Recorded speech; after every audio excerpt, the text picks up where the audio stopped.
Okay, friends, going live. I think we're live now. I see my face over here, and I just want to remind you that I want to know what's on your mind. So if you have comments, you have questions, if you have anything you want to talk about, please drop that in the comments. I can see that live, and I can respond to it as well. So it's going to be delayed about 30 seconds or so, but it will be good for us to chat with one another. I don't want to just to sit here and talk the whole time. I would love to engage you. Whatever questions you have, whatever comments you have, let's talk. So my name is Matt Morgan. I'm the pastor at Community Brookside. I am a United Methodist, and this past week we had a big meeting that we'll talk about here in just a little while. But again, I want to make sure that I have folks that are joining online. So if you're here, drop a comment. Just let me know that you're here. It helps me kind of keep track of everybody who's checking in. So please check in. Let me know you're here. Drop a comment or something. Say hi. Give us a wave emoji, something like that. I'm going to wait just a few minutes. I've got a couple folks that are live here, but I'm going to wait until we have a few more. So yeah, while we're waiting, okay, there we go. We got a bunch more folks just hopped on. So welcome. Again, I want to remind you that I would love for you to drop a comment so that you can just check in. We've got a lot of fun stuff to talk about regarding our called annual conference that happened this week here in Oklahoma. So again, if you missed my introduction, my name is Matt Morgan. I'm a pastor at Community Brookside. It's a new United Methodist church plant in Brookside here in Tulsa. And we are a United Methodist congregation, and we plan to stay that way. So I'm not meaning that as a dig or a way to say anything other than we are United Methodist, and we're going to talk today about some of our United Methodist thoughts and concerns. Alan Wallace, glad that you're here. If others of you are joining online, please let me know. I've got my pad of paper here to write down questions if you guys have questions, and we can address them throughout the evening.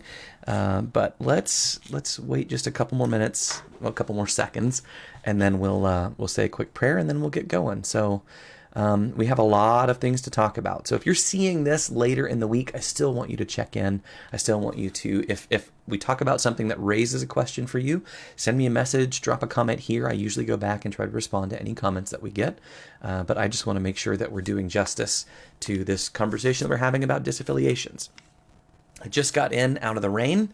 It is a rainy day here in Tulsa, and I had a Brookside Neighborhood Association. Hi, Lori. Glad that you're here. I had a Brookside Neighborhood Association meeting. We're talking about updating our bylaws for the first time since 2008. And I think it's important because you know what has happened since 2008? Everything, especially COVID, where we do meetings online. So we're talking about some of those things and trying to update our bylaws and get them into the, latter part of the second decade in the 21st century. Or I don't know, maybe I said that wrong. But let's go ahead and open with a word of prayer, and then we'll jump right in. So, friends, let's take a second and pray.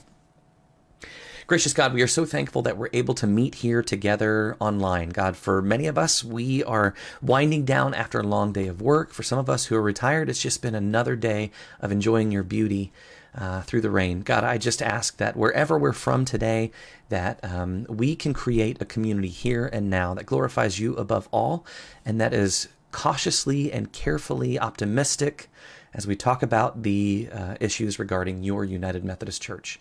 Father, help us to be people of unity, even in moments of disagreement. God, be with us now, and this we ask in Jesus' name. Amen. All right, guys. So I don't know if everybody remembers or knows that we had a called annual conference this week. And it was on a Saturday, so it's not often that we have big conference-wide level meetings on a weekend, especially Saturday before, church on Sunday. But it's been important. These conversations we've been having now for months, and, these conversations go back years. So when we're talking about human sexuality and disaffiliations, it's important that we get it right. And so sometimes that means we stop what we're doing and we take a minute to call a conference where we can allow churches to be voted on to disaffiliate.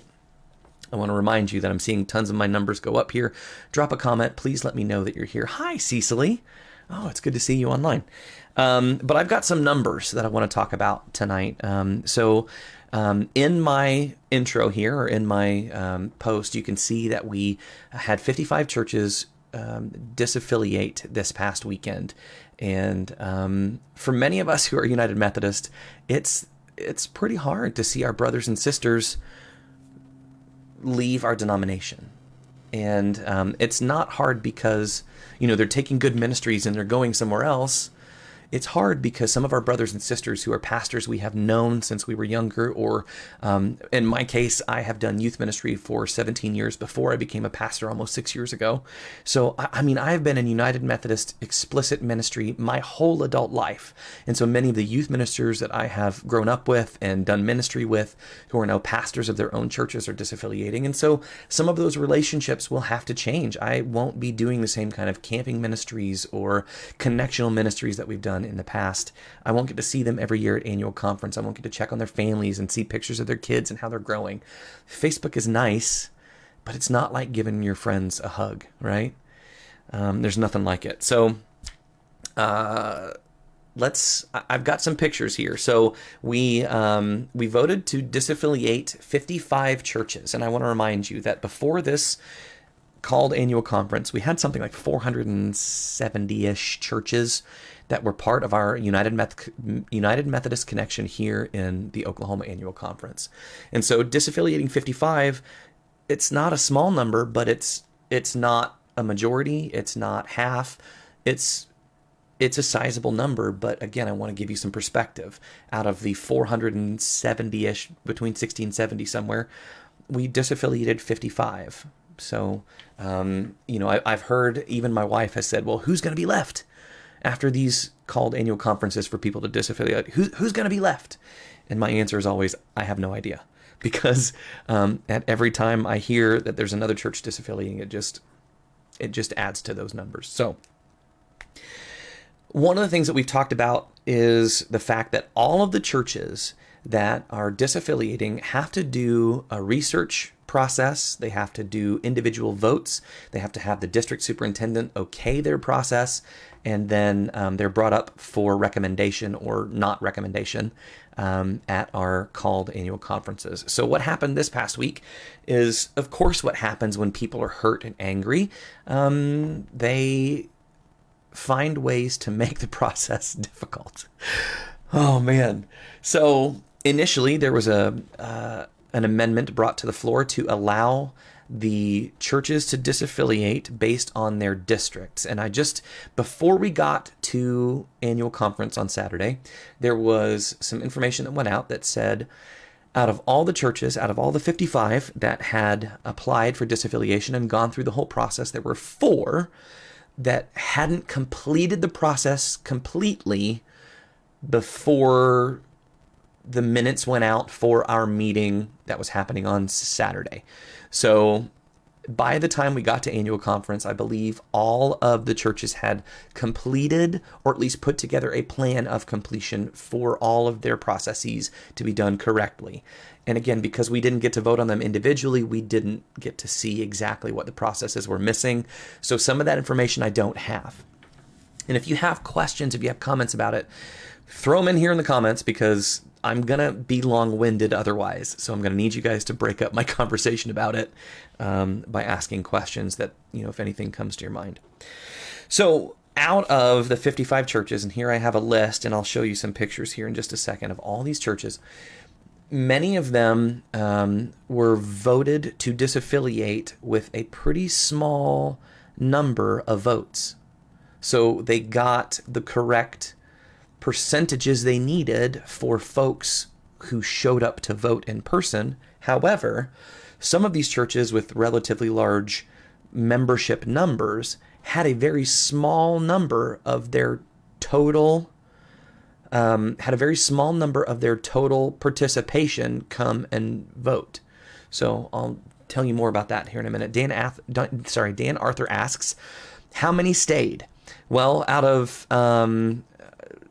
I don't know exactly the number, but before this annual conference, we had around 470 churches. I believe it's like 468, something like that. So subtract 55 from that. Let me do my math, because this is how I do my math. If I do it 468 minus 55 is a total of about 413 United Methodist congregations left. not, they didn't leave. They are left in our annual conference. Sorry, just to be very, very clear. So I hope that helps. That number is a little flexible. I don't know exactly the number that we had going into annual conference. So there's that.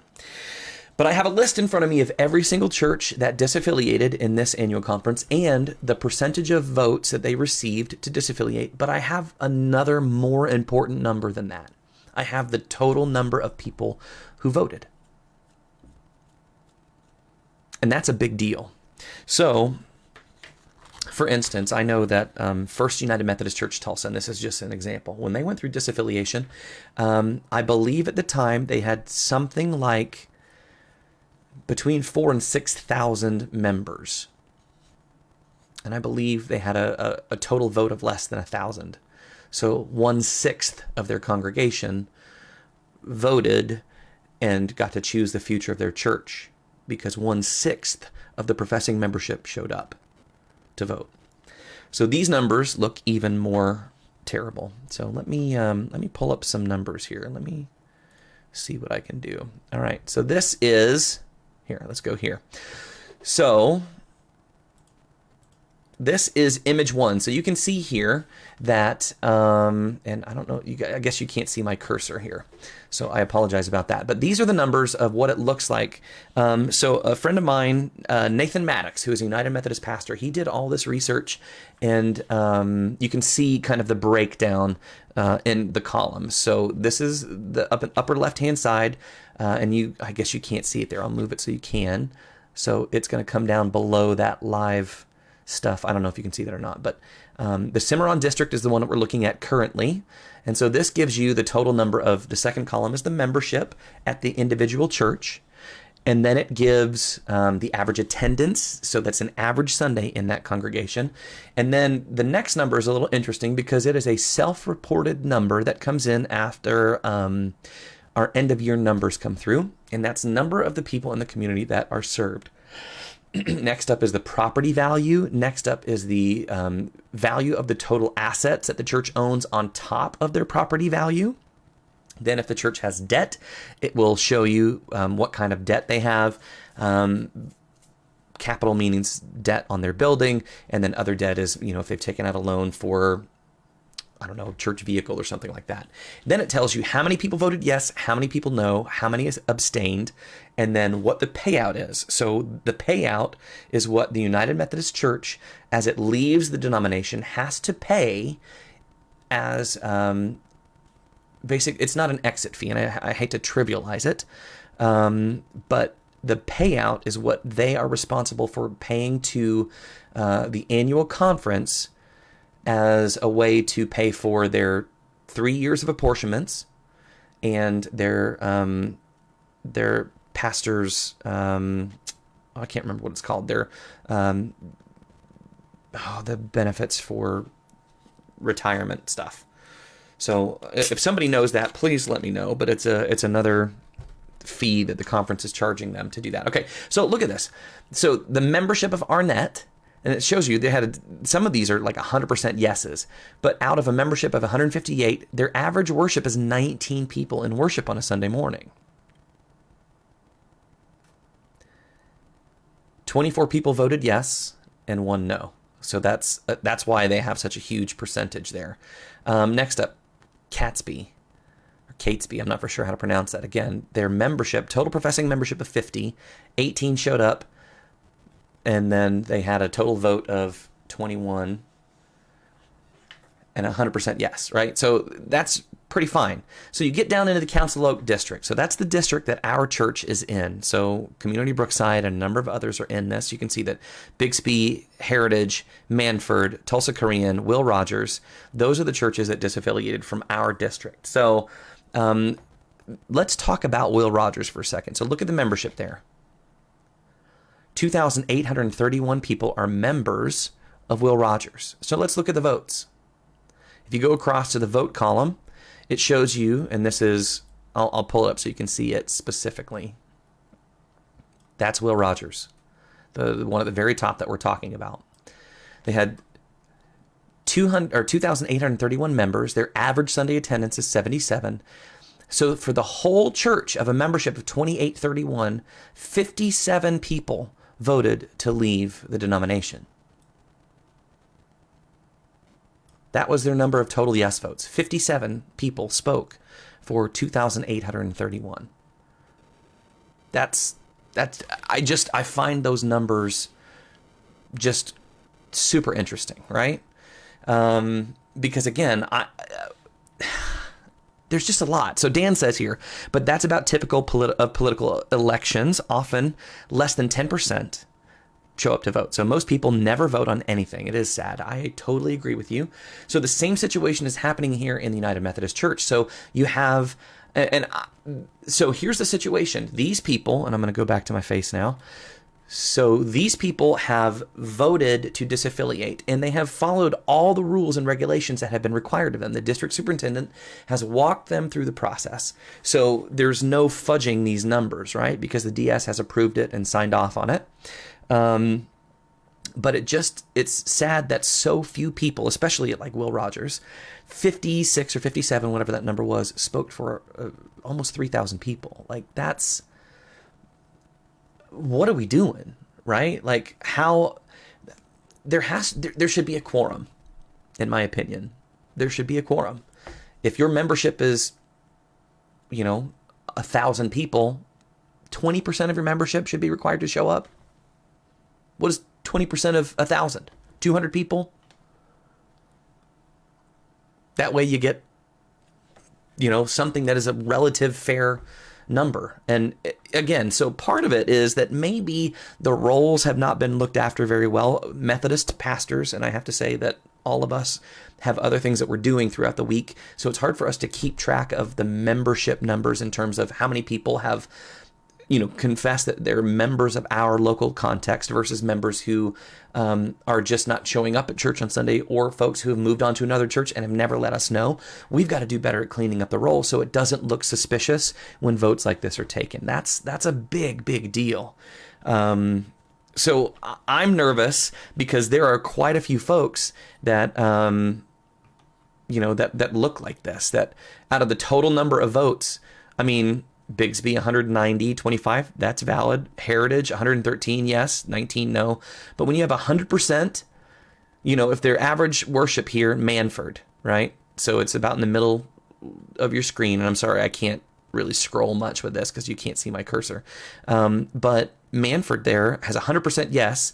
Their average weekly worship is 36, and they had 35 people vote, right? So it's less than 10% of their membership voted to disaffiliate. And again, I struggle with that particular image, right?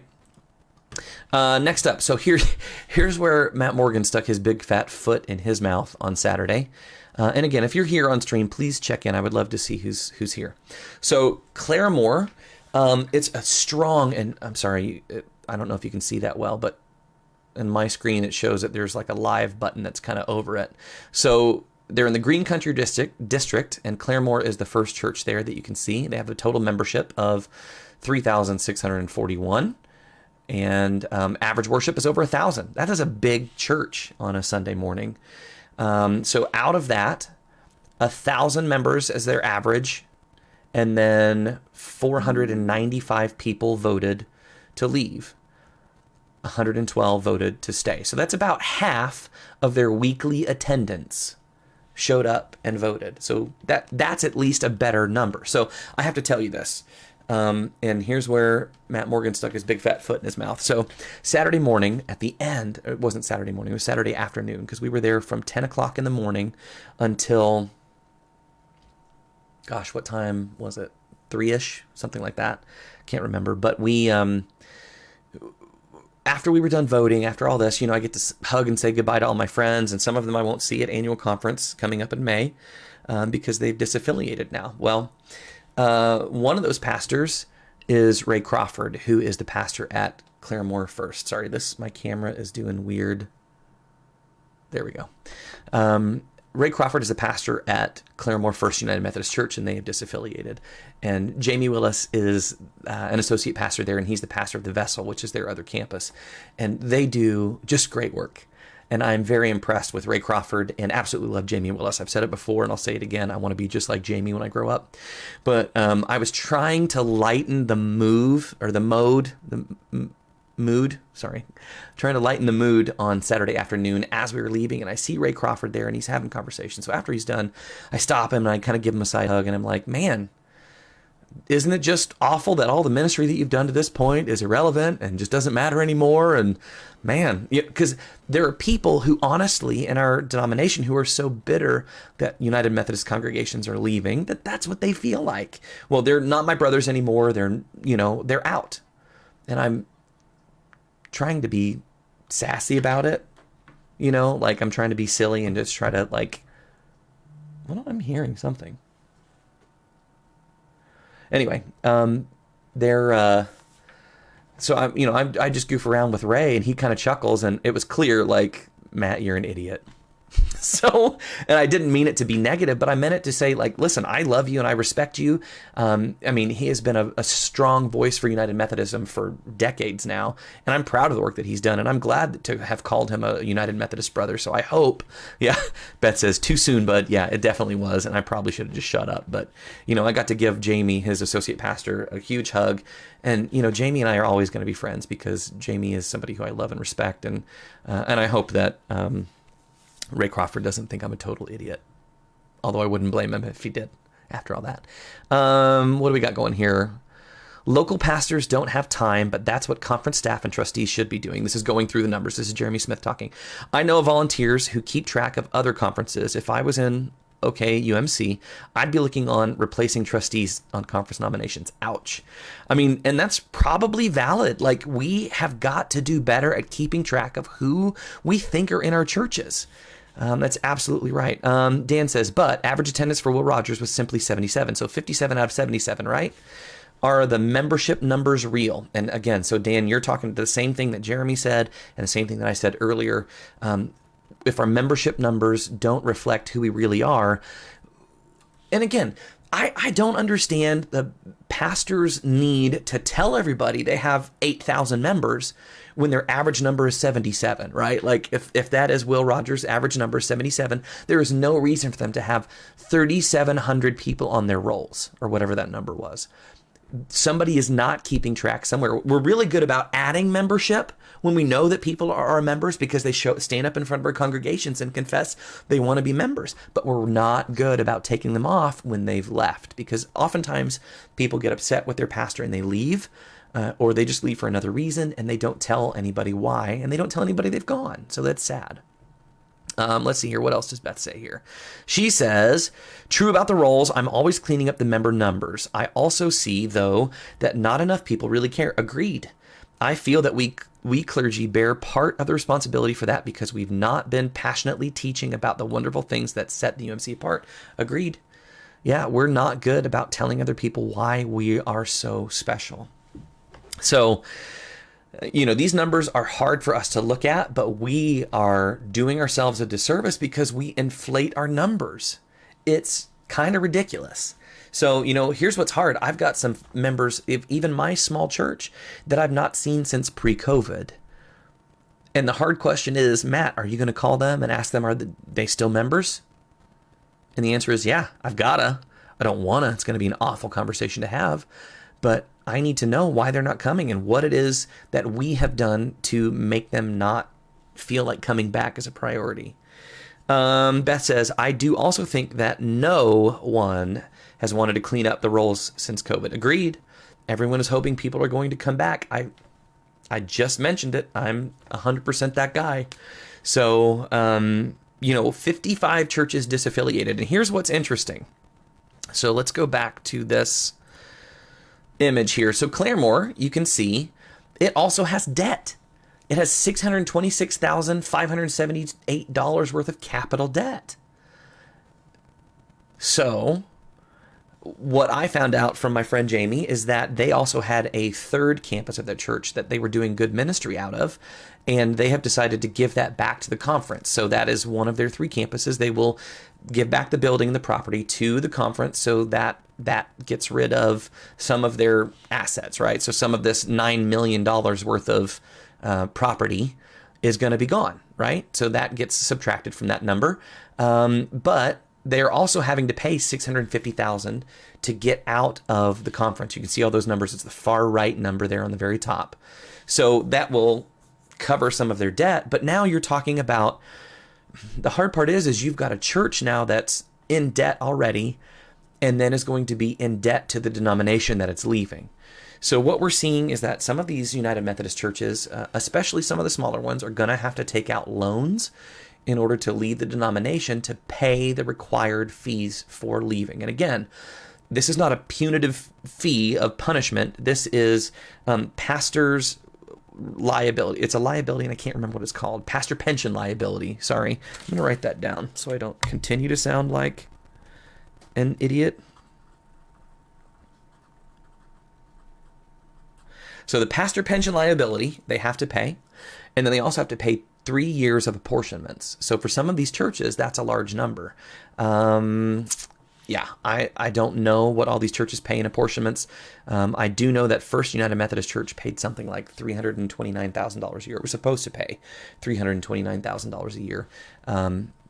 They didn't for quite some time. So I don't know what they actually were paying, but they weren't paying what they were ascribed. And what I'm coming to find out, a lot of the disaffiliating churches were not paying apportionments. Again, St. Luke's was totally open with all of their conversations. They had all of their meetings held live, so you can watch them on Facebook, or you can go back and watch them. And so one of these meetings I watched, is it 2 years of apportionments? I thought it was current year plus 1 year previous and the next year.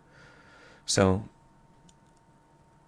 I must be wrong. Jeremy knows way more than I do. So Jeremy Smith is a friend of mine from college, religion major, United Methodist pastor in, are you in Oregon or are you in Washington? I think it's Washington is where he is. We'll see. Oh, it's okay. He says, you might be right in OKUMC, sorry, maybe. So he might be right, I might be right. I think I'm right on this one, I'm not for sure. Seattle, so it's Washington. So Jeremy Smith is an incredible voice for the more progressive side of the United Methodist Church. Current plus 2 years. Yes, I think that is correct, Beth.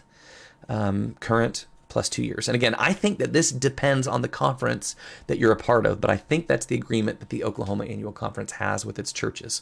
Current year plus 1 year prior and the next year. So 3 years in total, and the pastor pension liabilities. So it's not cheap to get out for some of these churches, as you can see by Claremore. Again, that number was $650,325 they will owe to the Oklahoma Annual Conference in order for them to leave the church. So let's move further down. So Heartland District, which you can see is about in the middle of your page. So it's a lot of small churches, smaller churches, some of Ninica. You can see they're 100% voted yes. Their average worship is 7, right? What am I hearing? I'm hearing random things. I don't know if it's coming through my computer or what.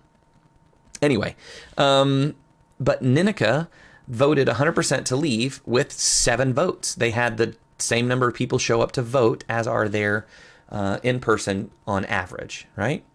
So an average Sunday at St. Luke's is 918, and they had over 1,300 people show up to vote. So they were passionately ready to get out into that vote. So St. Luke's, I think, is probably a lot more accurate on its membership, 8140. So they have 3 different campuses, and 8140 doesn't sound abnormal to me, but I'm actually surprised to see that their average weekly worship is only 918. I figured it'd be significantly more than that. What's important to notice about St. Luke's is that it has some debt, right? So you're talking OKC St. Luke's has $55 million worth of property, and they have an additional asset of, almost $2 million, so $57 million, but they have $12 million worth of capital debt and $1.8 million of other debt, which nobody knows what that means, but that is significant. In order for them to leave the conference, they have to pay $2.2 million to the annual conference.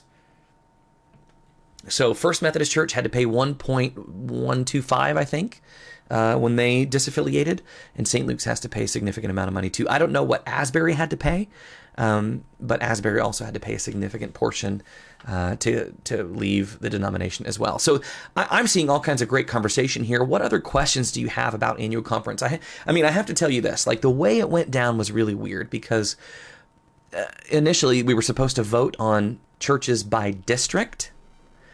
Lori Kelty says, when do the payments have to be paid? That is a great question. I know that disaffiliation officially happens 14 days after annual conference. So they cannot be officially disaffiliated until 14 days post Saturday. And I would imagine that they have to pay that number by that 14-day outside of vote. So they have 14 days to come up with that $2 million or those $630,000 or whatever they have to pay. That's my guess. If somebody else has something else, they cannot be disaffiliated without paying that fee. So Heritage will have to pay their, and I didn't even look at what Heritage had to pay. Sorry, I'm intimately involved at Heritage because Heritage is the church that I worked at. So Heritage has to pay, they're about in the middle of the screen, $223,827. I remember times at Heritage, fun story, where so Emily Holland says 10 days prior to the conference session. Okay, so they have already had to have come up with the money, is what Emily Holland says. And Emily would know that because Emily's husband, John Holland, who I absolutely love and adore, works at Ardmore. He's an associate there, and they disaffiliated back in October. So thank you, Emily. That's incredible information. Appreciate it. But I remember being at Heritage, and the pastor at the time came to me one time before paychecks. And he was like, hey, and I was single at the time, so it wasn't that big of a deal, but he was like, hey, can you wait and get paid next week? Would you be okay to do that? I was like, I mean, if it keeps the church from going bankrupt, I'm like, yeah. And I was 25 at the time, so I don't know how money works even. But, he asked me if I wouldn't mind waiting to get a paycheck an additional week. And then he, called me later and was like, we don't actually need that to happen. Which is good, but like there were times at Heritage it was so tight that there were times where they asked me to hold off on getting paid. It didn't actually happen, but they asked me if I'd be willing for that to happen. I mean, I remember, being straddled with debt for 3 years of the ministry that we did at Heritage. Sorry, not 3 years, from 2011 until, no, it was 2009. From 2009 until 2017 when I left, there was a $0 budget that we could spend as a part of our ministries, right? So we could, if we had other ways to spend money, like if we had raised money, which the kids would always do, we had a very special fundraiser called Dinner and a Show. It was a talent show, and the kids would, sing and do all kinds of fun stuff, and we'd serve dinner, and everybody would donate to be there. And so that was our big fundraiser, and we did that for years, and that helped get kids to go to camp. So every kid that participated would split all the money that we raised, and that would help them go into their camp accounts so they could go to camp. But we were operated on a $0 budget. Like there were some times where, a family would donate money, or, we did for a number of summers, basically, child labor, because we raised money by having our kids go do work at families' houses, things like picking weeds or raking yards or mowing lawns or, cleaning up pools or washing windows. I mean, we did all kinds of stuff in order to get these kids to go to camp, and people would just donate whatever they wanted to allow these kids to split the money and go to camp. So, I mean, I worked hard all summer long to get kids to go to camp because we just didn't have a budget. So from 2009 to 2017, we had $0 allocated to the youth ministry budget, and we still were able to grow. And by that time, when I left Heritage, we had a youth group of about, weekly average was somewhere between 50 and 70. I don't know what it was, but I mean, we had a huge youth group.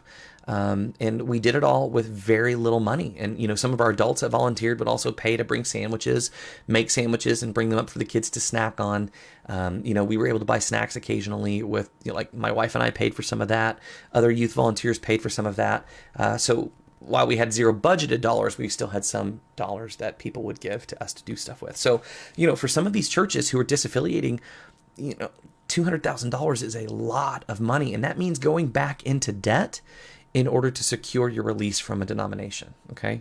So I don't think we can take that lightly. Like, these people believe in what they're doing so much that they're willing to go into debt to do it. Michael Rogers says, this is all a part of Satan's attack on the church. He knows his time is getting shorter by the day, and causing division in the church is one of his tactics. This was unheard of just a few years ago. Yeah, that's... Yes and no. I mean, I see that, Mike, and I agree. Like, when we as a church are divided, it definitely plays into Satan's plan. But here's what I have to say to that. The churches that are disaffiliating are going to do good ministry as they've always done, just without the name United Methodist, right? So some of them are going to be Global Methodists, some of them are going to be Free Methodists, some of them are going to be independent, some of them are going to join up. St. Luke's is starting its own denomination, which I think is really neat. But I don't think that they're disaffiliating furthers Satan's plan. I think it's the arguments that happen around that, if that makes sense. So the conversations that people are having about separation and about who's right and who's wrong, and people bad-mouthing one another and being mean to each other, I think that evil is a part of Satan's plan. But I think all these churches will still do good work in the context that they find themselves. So, the loans, having to get a loan to leave a denomination is hard for me to swallow, but I say that as somebody who is comfortably in the denomination that I'm familiar with and agree with, right? So our book of discipline is written exactly the way it's been written since 1972. So I knew what I was getting into when I was called into ministry in the mid-1990s. So nothing has changed in terms of human sexuality there, other than in 2019 when we prescribed punishments for pastors who break those laws, and conferences who are willfully not bringing pastors up on charges for doing those things. So we have active disobedience on both sides of that, and I'm still following the book of discipline as it's written, and we will, as long as it's written that way. So what other questions do you have? I mean, Mike, I think your conversation is correct in part. I just wanted to be more specific in how I see Satan's role doing what he's doing in our divisiveness. So again, one of the things I've said, and I will continue to say, is that we can still be united as a church and disagree with one another. Paul calls us to unity, not agreement. And I think we have to be very clear on that. And that's what we at Community Brookside are trying to do. Like, we are a church of the middle. Like, we have people who are very progressive and very conservative, and we have found a way to live together and enjoy one another and get to know each other. Because if we stop demonizing other sides and we recognize that one of our close friends is on the other side, then we stop hating one another. And that's what we're trying to do as a part of our church. And I think a lot of churches are trying that. We've just been blessedly able to do that pretty well. So what other questions or comments do you have? These are fantastic, and these are great.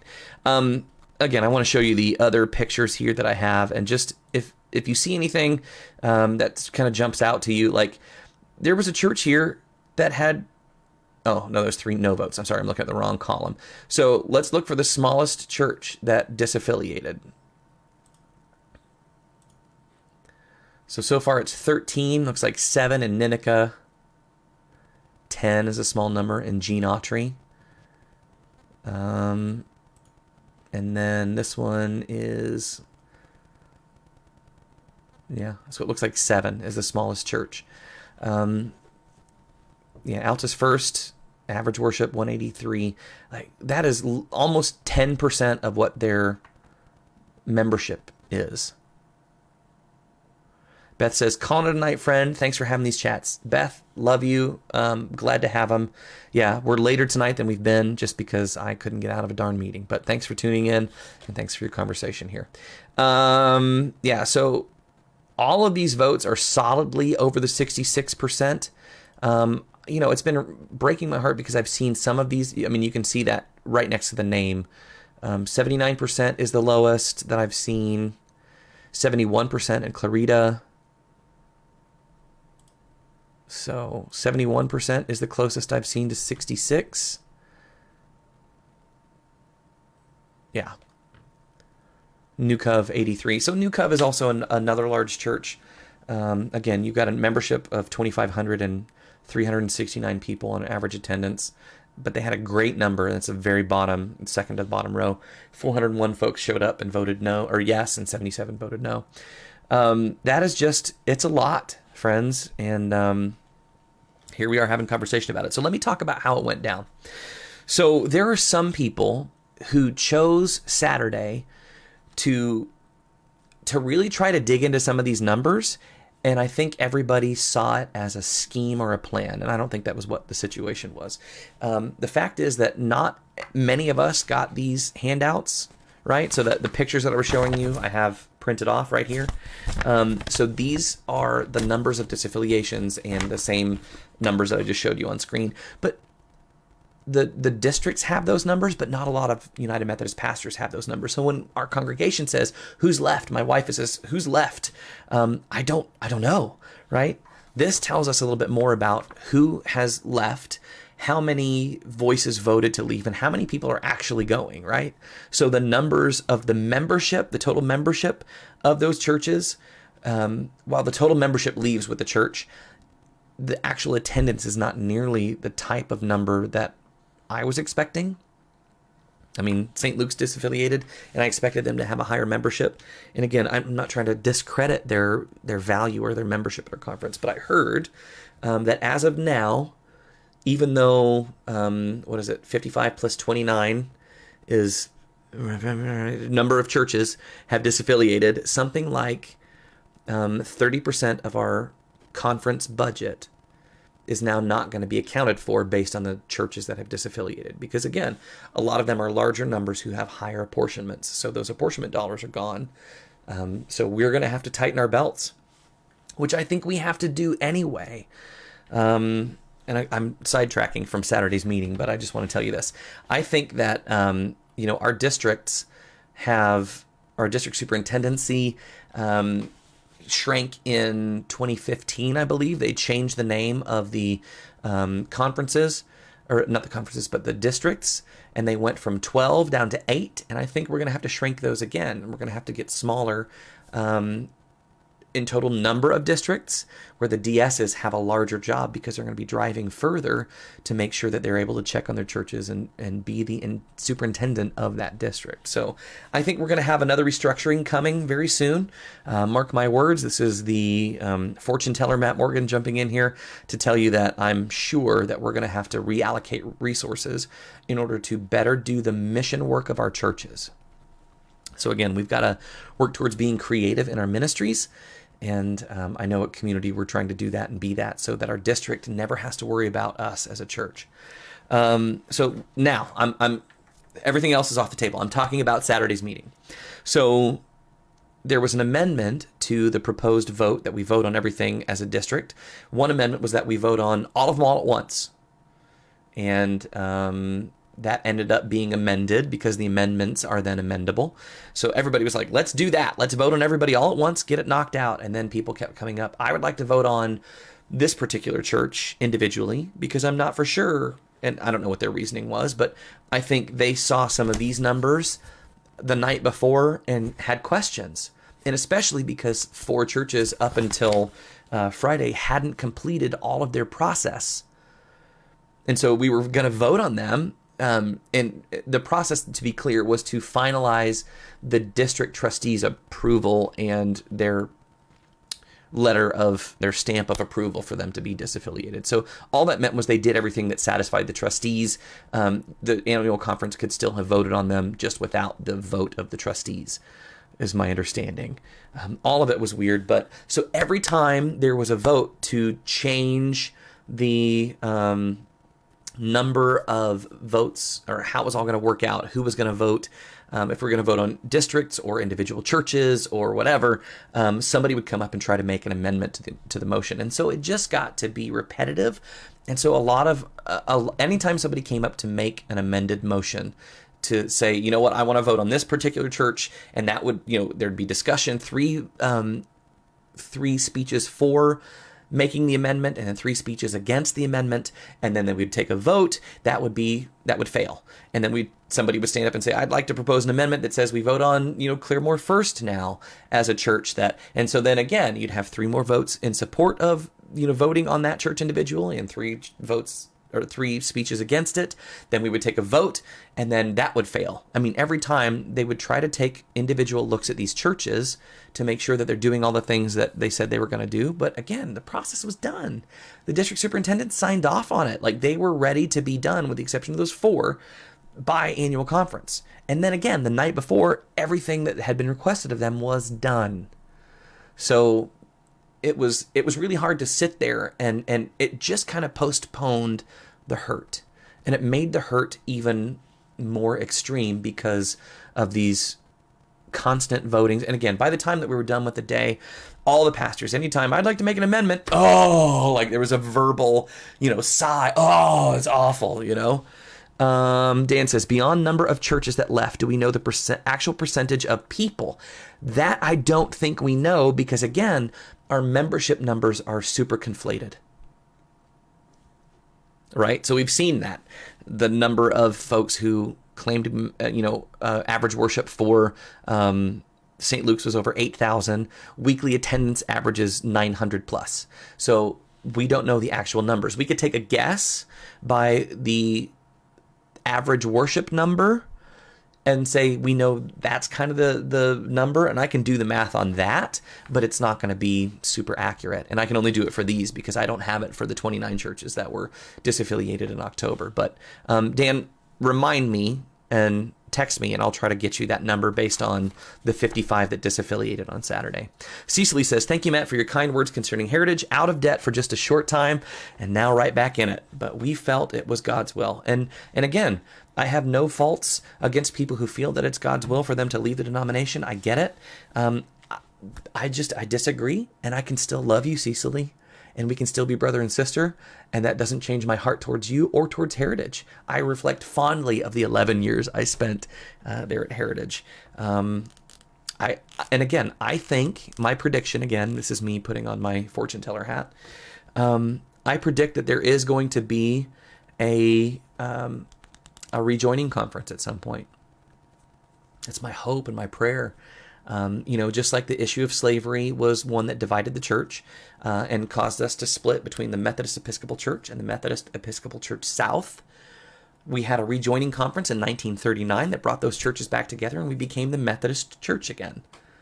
And then, I think that at some point, when we maybe don't get it all the way figured out, because human sexuality is so confusing, once we get it better understood and we can come to some better understandings of how we can treat one another that makes everybody happy, I expect in the next 50 years we'll come back together and be a church again. It'll definitely be in my lifetime because I'm so young. But that's my hope and my prayer. And thank you for those kind words, Cecily. And again, I don't fault anybody for where they choose to go. Here's where I do have a problem. I fault people for having these conversations improperly and with an agenda. And I've seen it. I don't think that that's the way it happens on all of these disaffiliation conversations, but I've seen people change the agenda, right? The only thing that we should be voting on is paragraph 2553.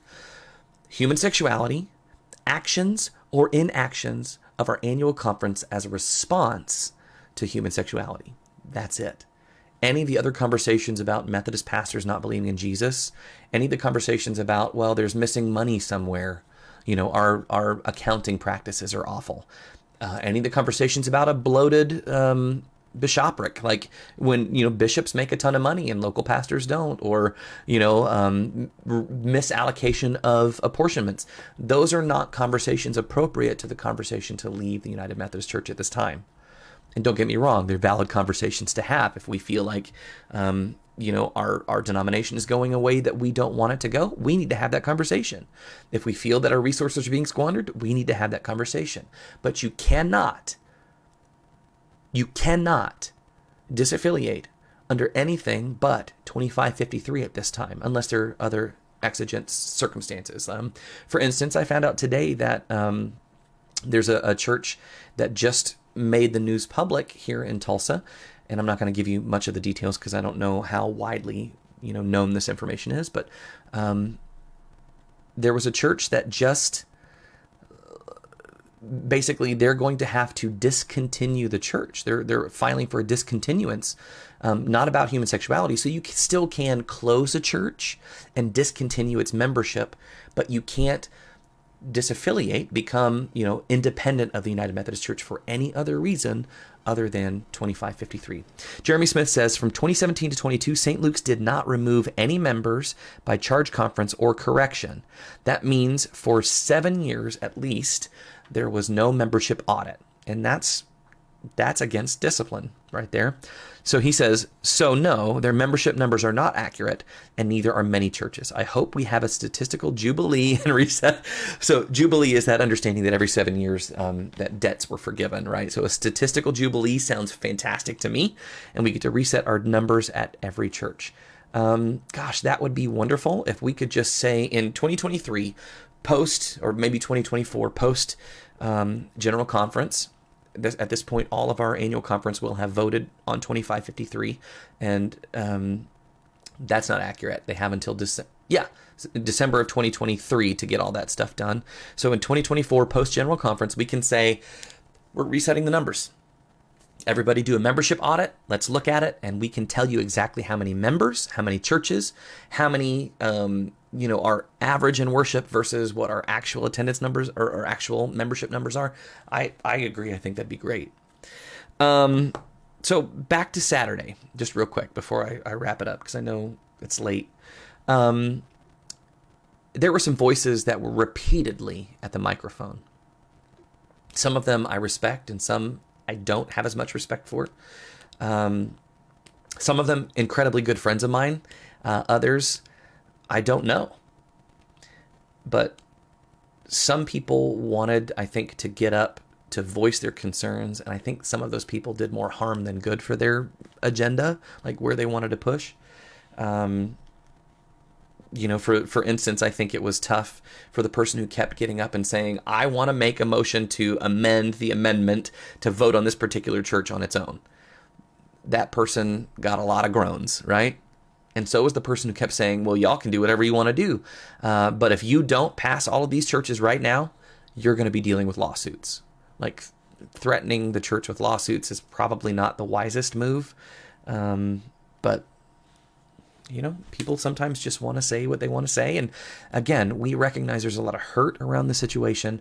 And by the end of the day, as hard as it was for us to let go of some of these churches who have done great ministry, who have baptized people throughout their faith journey, who have confirmed United Methodist children into ministry, who have called Methodist men and women to be pastors from their congregations, in the midst of all of that hurt, at the end of annual conference, I got to hug people that I knew were leaving. I got to hug people I know that I disagree with.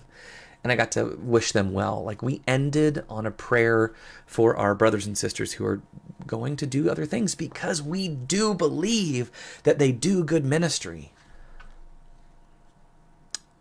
I wish all of us were more inclusive in that ministry, That's my own personal wish. If you have any questions for me about annual conference, now is the time, because I am going to wrap it up.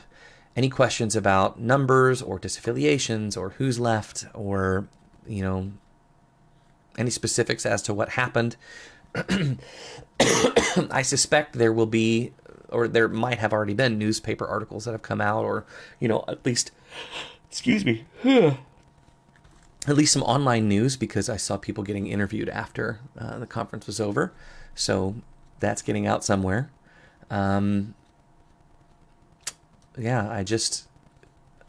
Yeah, my heart breaks in all of this, but sometimes a shakeup is good, right? Pruning of the vine, as you say. Excuse me. When the vine is pruned, it makes the fruit riper and better and more abundant. So, anyway. Jeremy says, thanks for the space, Matt. It's helpful to get transparent conversations out there. Blessings on your ministry. Thanks, Jeremy. Blessings on your ministry, too. I am so thankful for your voice, and I'm thankful to have been your friend for 20 years, even though we don't ever talk, honestly. I appreciate you from the midst of Oklahoma, where your voice is not one that many people listen to often. I listen to it. So, friends, I'm going to go ahead and wrap it up, but I'm going to invite you now, if you have any prayer requests. Again, this will stay up throughout the week. If you have conversations you want to have, drop a comment here. I can reply via comment, or I can send you a DM. That's totally fine. Well, all right, Jeremy, then send me some ideas on how we change that, because I'm down. Anyway, I've never been to Seattle. I'd like to go see it. Maybe I'll go camping. Maybe I'll run into you for a pizza. I don't know. We'll talk. But I'm going to leave all this up throughout the week. If you have questions or comments or anything you want to know, you can always drop them here in the comment section on the video that you see. I will come back and address them later on as I'm notified about them, or you can feel free to send me a DM. But I'm going to encourage you right now in these last couple of minutes, don't log off. We're going to say a prayer together, and we're going to call it a night. It's not going to be crazy. We're just going to have a prayer together, and I invite you to spend at least this moment with me in prayer. So if you've got any prayer requests, drop them in right now. I think, Mike, we're still praying for your job situation. If there's anything else that anybody would like to pray for, drop those in here. I know I've got some friends who are still dealing with cancer. I'm not going to name them because they haven't dropped on here to let me tell their story, but I have some friends that I'm personally praying for who are dealing with cancer, especially breast cancer at this time. Some friends of mine who need knee replacements, and Erica's got a pinched nerve, just all kinds of fun stuff. So, friends, I'm going to pray for a general health and wellness check for all of us, because I think we all need that. Lori says, thanks. I say thank you. All right, friends, I see a number of you are dropping off, so I'm losing you. I'm going to pray. We're going to call it a night. Let's bow. Gracious God, we are so thankful that you have called us to be a part of your church, whether we're United Methodist or whether we're something else. God, in the midst of the heartache and the hurt, may we be gracious to one another. May we continue to lift each other up, and may we continue to love our brothers and sisters no matter where we are, because, God, we do great ministry in the context that we're in. Help us to continue to seek you above all things and the ministry of Jesus above all things. God, and I know that Jesus was radically hospitable, he was radically abundant, and he was radically inclusive of sinners like me. So God, thank you for the gift of Jesus. Thank you for the gift of the Oklahoma Annual Conference and every other United Methodist conference who are having these same discussions. God, I pray blessings over the churches that go and blessings over the churches that stay. God, each person who has spent tonight with me, I pray incredible blessings over their lives, God, that you would meet them where they are and provide for them in whatever ways they need. God, I pray for those who are dealing with hurts and cancers and bodily injuries and illness. God, be with them especially. Continue to be a part of your church. God, help us to seek you first so that we can grow a church that looks like Jesus. And this we ask in his name. Amen. Friends, thanks for hanging out. Any last moment things, drop them in here. I am so thankful to be able to have these conversations with you. And I hope that you're not afraid to have these conversations with people that you disagree with. It's important. It's important for us to remember that even though we're disagreeing with one another, we're still brothers and sisters. Real quick side note, last 30 seconds. I've been in a really fun argument in seminary. It's really weird. Every week we have to do posts in response to our readings.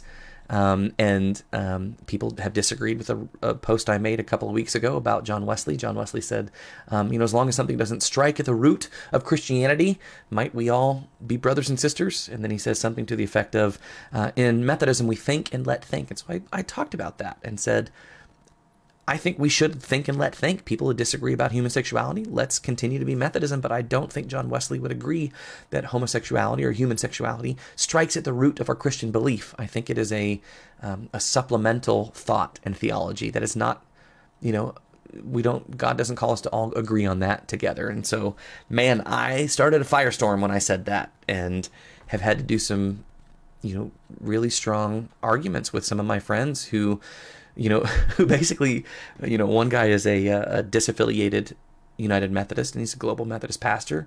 And he says to me, if we can't continue, or if we can continue to disagree, I'm going to politely ask our professor to put me in a different group. And I'm like, dude, you're going to disaffiliate from my group. I just thought it was funny, and it was heartbreaking because seminary is where we should be challenged, and we should. I've been introduced to all kinds of stuff I never knew, like some of these liberal theologies I never knew about, womanist theologies and liberation theologies. That's where I learned about that in seminary, and I don't agree with all of it. I think it's important for us to hear about it and learn about it, but I don't agree with all of it. I'm not going to disaffiliate from my seminary because I disagree with it. So anyway, I thought that was funny. And again, I don't have to be agreed with. I just want to have the conversation and not be ashamed or afraid to have it. So thank you guys for being a part of it. I love you guys. I will see you back here next Tuesday night, hopefully closer to 7, so we can have these discussions. Trina says, thank you for your open, honest conversations. That's what I want to be, a place where people can have open, honest conversations. I'm not going to lead you astray. I'm not going to lie to you. I might be biased. I try not to be, but my loyalty is in the United Methodist Church. That's where I feel called, and that's where I feel my ministry is blessed. So that is my bias, and I make no bones about it, but I'll try to keep it out of most of my conversations as best I can. So anyway, I love you, friends. Go to bed. Gosh, what are you guys doing up? It's like 9 o'clock. Go to bed. Krista says hi. Give her a hug. Tell her it's from me. Anyway, love you, friends. We'll see you next week. Stay in touch. Bye, everyone.